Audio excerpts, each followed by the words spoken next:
The definition of faith is a firm belief in something in which there is no proof.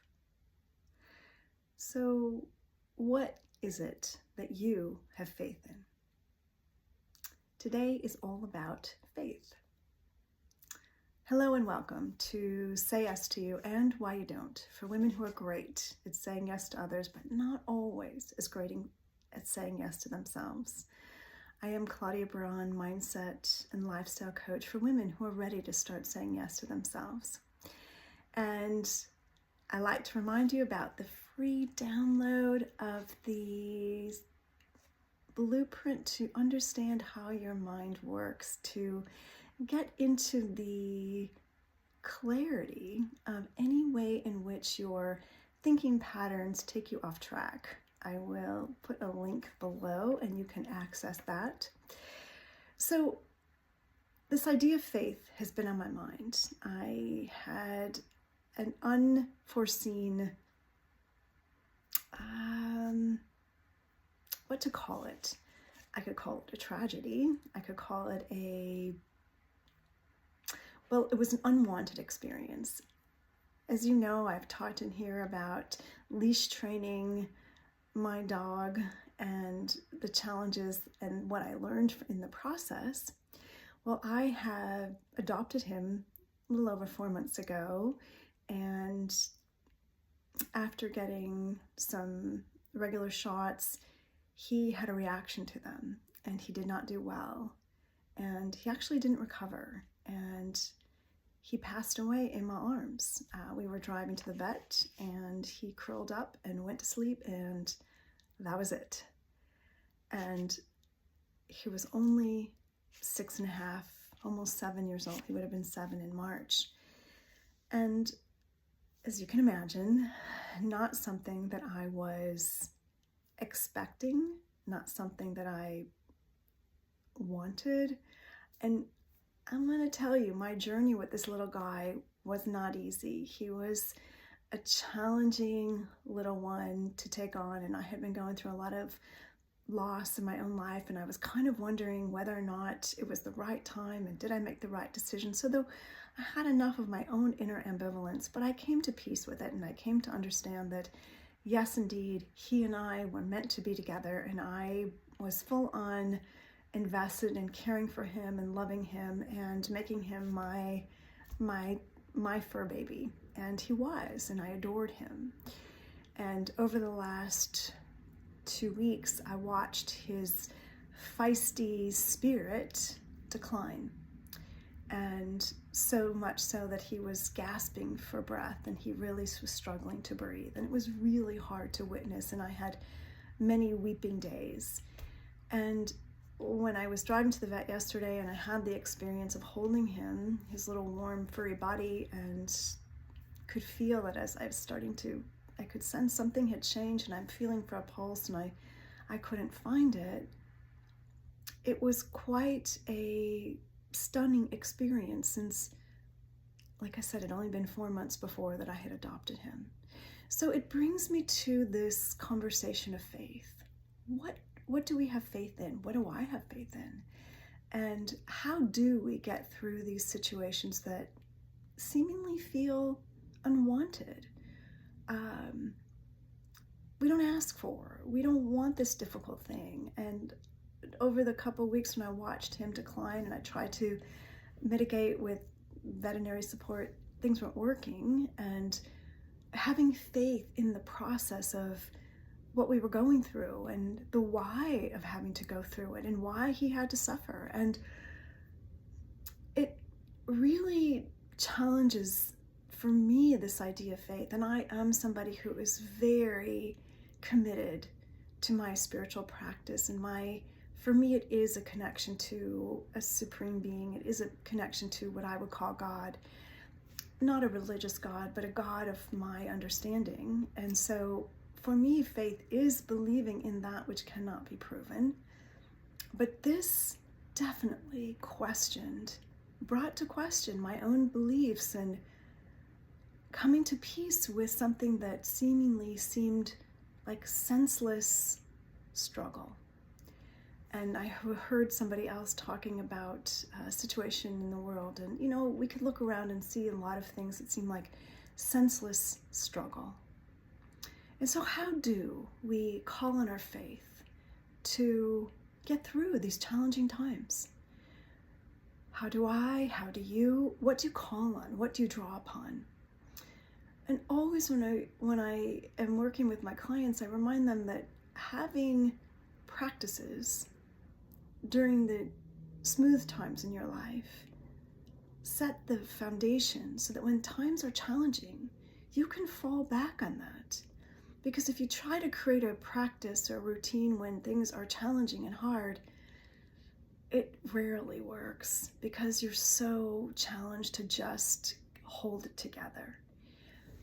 And so I offer up today this idea of faith, of really being this connection to trust, to believing that something good can come from even things that seem senseless or even seem cruel or unnecessary.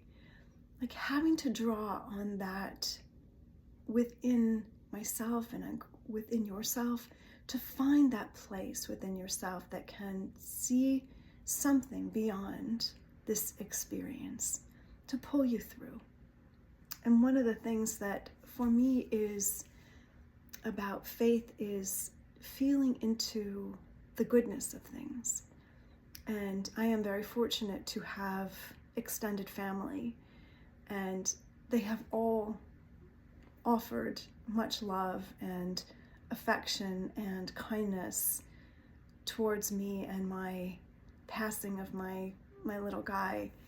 And that feels like the extension of faith, that knowing that something good, that connection to others, that deepening your feeling of internal love. Because what I know little Sherwin was love. He loved big. When people he loved walked in the door, he would dance around, he would do circles, he would be so excited that they were here. If I'd been gone for half hour, an hour, I'd get the same routine. He'd run around and he'd dance around and he'd just be so delighted. And anybody else who he had affection for, he was just so excited to see them. And contrary, if he did not like them, he would bark voraciously. He made it clear that I do not want you in my house. I mean, he was just that spirit. He was so full of life. And I use that for me as the metaphor for faith, of really tapping into that strength and that tapping into that living fully and being in this moment and being in it, giving to it, connecting to it, to those beings that are in front of you, to the experience that's in front of you. I live by a pond and there are ducks this morning, and it's like being excited about seeing the ducks. I mean, the blue sky, the dark sky, whatever it is, it's like being able to have faith in that surrounds us, that takes care of us, and that I think about during the course of the day how well things do go, and that for the most part, life is moving in a very rhythmic and connected way, that I notice during the day there is that feeling of kindness that I feel, that I walk around when I see people. I feel and connect to that kindness. And for me, that is tapping into that strength within, that which I cannot see, that feeling into that, which gives me a feeling of internal cared for, internal love. And as I feel that internal love and cared for, my work here is to extend that out. And for me, that is that faith in goodness. I was taking an Artist Way class with Julia Cameron many years ago, and her acronym for God was Good Orderly Direction. And for me, that is in a way, is what faith is. It's believing in good, orderly direction, in the goodness of things, of how well we interact with each other for the most part. That experience that I had when I would walk around with Sherwin in the neighborhood, and we'd meet other dog owners, and we'd meet other dogs, and the connection, the feeling, that experience of being part of something bigger. And that's what I am able to embrace through this experience. And so I know that as the difficulties arise for you, the opportunity is to really see where your faith can, will, and does pull you through. Because what I know is that it's easy to wallow in our struggles. It's easy to wallow in the difficult of life. It's easy to embrace the hardness of things. But when you do, you get more of the same. As they say, like attracts like. You focus on what you don't like, get more of what you don't like.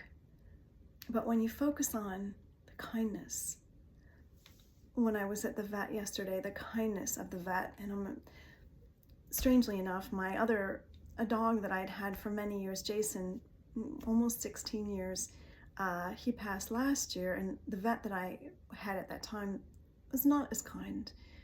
And yesterday, the kindness I saw in his eyes, the sadness that he had for my little Sherwin, who he hardly knew, and the people in the office, there was such support and kindness, a stranger kindness. I cannot help but believe that faith is that. It's believing in this greater good. It is believing in our ability to extend goodness, kindness, love to one another. And that's what I notice happens when, as a dog owner especially, is that people are so kind. Strangers can be so kind to a dog. They'll say, oh my gosh, I love your dog, or I love him, or they want to pet him. They're not nearly as likely to do that to a human. And I think that animals give us that, they kind of take off the veil of have to look a certain way, have to act a certain way, there's a certain protocol in being human, which is a certain standoffishness with each other. Animals don't have that, right? I mean, anyone who's a dog owner knows that, they go right up to private parts and they start smelling, so there's just such a bond and intimacy, a connection that animals bring out for humans. And I know that is that reflection of faith, that reflection of believing in that which we cannot see, that goodness that surrounds us, that is available for us to tap into if we choose to. And I know faith carries us through these hard, challenging times. And as somebody who recently is very familiar with grief, any of you who has experienced it knows that it comes and it goes. There are moments that you feel completely at peace and at ease, and the next moment you're completely fallen apart. And I think that's part of the process. It's how we let it move through us. We are not machines. We are here to experience our full emotional experience. It allows us to process. It allows us to fully embody the experience, grow from it, allow it to teach us the lessons that it has to teach us, so that we are richer, wiser as we move on. I know how easy it is to want to bypass grief. Just stay busy, just eat, just drink, just compulsively shop, whatever it is your vice. It's easy to want to bypass it because frankly, it's not that comfortable at times. But the benefit to you, to fully embodying it, to experiencing it, is that you allow it to teach you, to grow from it, to deepen it, to soften you. And there are so many gifts to be experienced from that. And what I know from grief, having had my little guy pass a year ago, my mother passed not that long ago, and this little guy, is that the love that happens as a result of these experiences. Because each little being, this human being, animal being, has so much that they offer, and their passing does not mean they are gone. They have left something for us.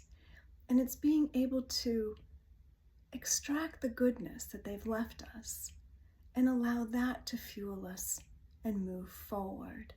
And let that be the teacher instead of wallowing in the why did it happen, sadness, it shouldn't have happened, because truly that just keeps us stuck. And sometimes there is part of that, and I think that is part of the grieving process too, is arguing with what is. And eventually you come to make peace with it and accept, I may not like it, but I accept it, and I am willing to receive what it has to teach me. And like I said, as somebody who is not a stranger to grief, I know that the stages of grief come and go. So today, the topic of faith. I am so curious to hear what your experience of faith is and how you connect to it, how you use it, or how you struggle with it, because all of it matters. And it's all offering you a lesson and has something to teach you. I so appreciate you being here, listening, being part of this community. I started this podcast in January, and we are almost upon a full year, and it has brought me much delight to be offering these pieces of conversation and personal experience, wisdom, guidance that I have received, that I have learned, that I pass on, and that I love to hear how it benefits and how you learned from it, and what it has to teach you, or what you have to teach me, because I know we all learn together.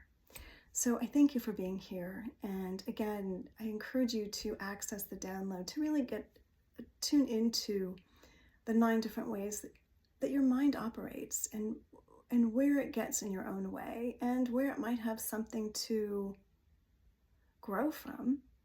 Because as our mind is not in balance, these patterns take us off track. They make our life harder. So if you'd like to experience a little bit more ease, I encourage you to access the 5-minute assessment, and I will put the link in the show notes. Again, thank you for being here to the podcast of Say Yes to You and Why You Don't. For women who are great at saying yes to others, not always is great at saying yes to themselves. I look forward to being with you next week, and I'll say bye for now. Have a great week.